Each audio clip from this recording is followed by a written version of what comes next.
Sejak menjelang era reformasi, sederet kasus pelanggaran hak asasi manusia masih belum dituntaskan hingga kini. Di Indonesia ini terdapat 21 juta kasus pelanggaran hak anak yang tersebar di 34 provinsi dan 179 kabupaten kota. Apa langkah lanjutan yang akan dilakukan Komnas HAM untuk memastikan para pelaku mendapat hukuman yang setimpal?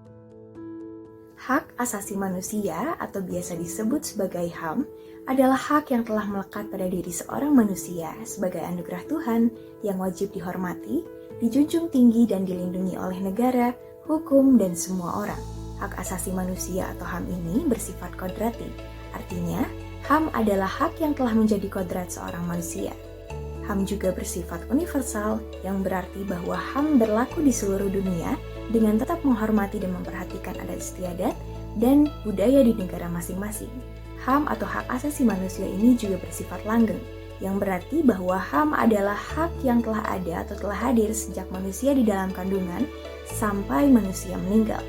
Hak asasi manusia atau HAM ini terbagi menjadi hak yang tidak dapat dikurangi dan hak yang dapat dikurangi.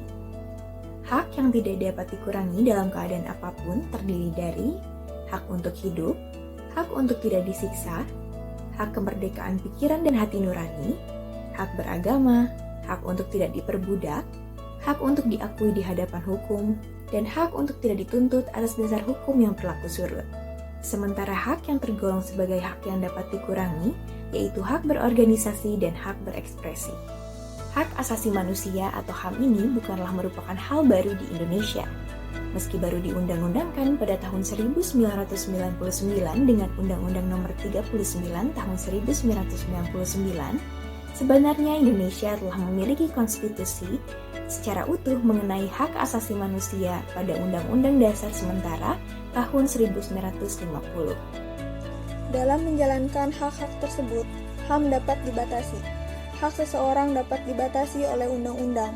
Misalnya, setiap orang berhak untuk memiliki dan membangun tempat tinggal. Namun, orang lain tidak berhak menggusur ataupun mengganggu tempat tinggal orang lain sewenang-wenang, walaupun itu untuk membangun tempat tinggalnya sendiri. Warga dan pemerintah wajib melindungi, memajukan, menegakkan, dan memenuhi hak asasi manusia. Dan setiap orang wajib menghormati HAM dan tidak boleh mengganggu HAM orang lain. Seseorang, sekelompok orang, ataupun aparatur negara dengan sengaja ataupun tidak sengaja mengurangi, menghalangi, membatasi, ataupun mencabut HAM, hal ini termasuk ke dalam pelanggaran HAM. Pelanggaran HAM akan menjadi akar berbagai permasalahan dalam suatu negara. Pelanggaran HAM di Indonesia masih kerap terjadi, mulai dari pelanggaran HAM biasa bahkan hingga pelanggaran HAM berat. Pelanggaran yang kerap terjadi dewasa ini adalah yang pertama, penyiksaan, penganiayaan, bahkan pembunuhan di dalam keluarga. Kedua, kekerasan dan kasus bullying di lingkungan sekolah. Dan yang ketiga ada kasus suap dan juga korupsi.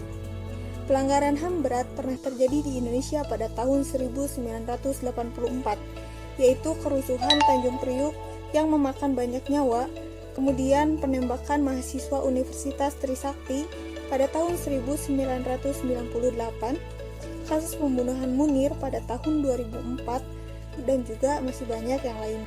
Secara garis besar, UU Nomor 26 Tahun 2000 membahas tentang pengadilan hak asasi manusia, khususnya untuk pelanggaran berat.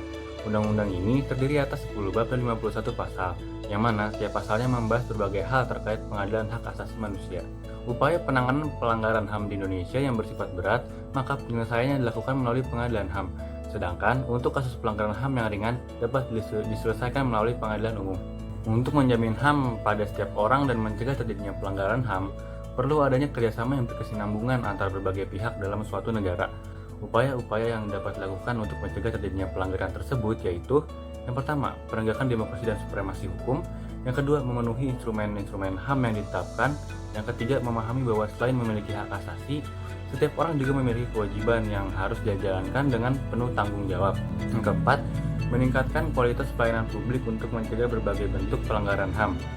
Dan yang terakhir, meningkatkan pengawasan dari masyarakat dan lembaga politik terhadap upaya penegakan HAM yang dilakukan oleh pemerintah. Penghormatan dan penegakan terhadap HAM merupakan suatu keharusan dan tidak perlu ada tekanan dari pihak manapun untuk melaksanakannya. Pembangunan bangsa dan negara pada dasarnya juga ditujukan untuk memenuhi hak-hak asasi warga negaranya. Diperlukan niat dan kemauan yang serius dari pemerintah, aparat penegak hukum, dan para elit politik agar penegakan HAM dapat berjalan sesuai apa yang dicita-citakan. Dan sudah menjadi kewajiban bersama segenap komponen bangsa untuk mencegah agar pelanggaran HAM di masa lalu tidak terulang kembali di masa kini dan di masa yang akan datang. Ayo ciptakan dunia tanpa kekerasan dan diskriminasi.